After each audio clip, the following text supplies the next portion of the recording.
បានជួបថ្លៃរាល់ពេលយប់ថ្ងៃស្រមៃភក្ត្រាសូមប្រនៃខ្ញុំប្រកំប្រាមកសូមស្នេហាក្រែងចិនសាបាបាយបាទេសភាពត្រកាកណ្ដាលសួគ៌ធ្វើជាសាងសីក្រៀមស្មងនឹងស្រីអត់នឹងបីកែប្រែដូចជាបំណងដែលអូនបង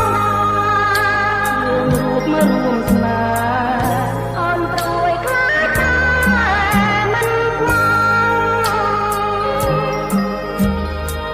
រឿងអ្វីហេតុអ្វីឲ្យស្រីសង្កា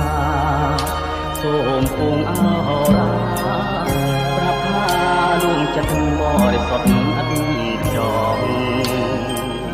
រកអូនមិនឡងព្រោះសោស្រជាងប្រងគិតនៅអ្វីថាណាំងទៀបខ្ពស់ស្រីចារោព្រោះ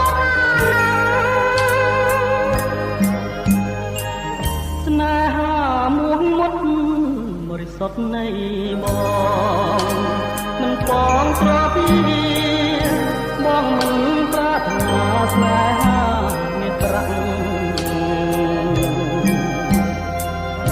នេះគឺចិន្តាស្នេហាត្រជាជា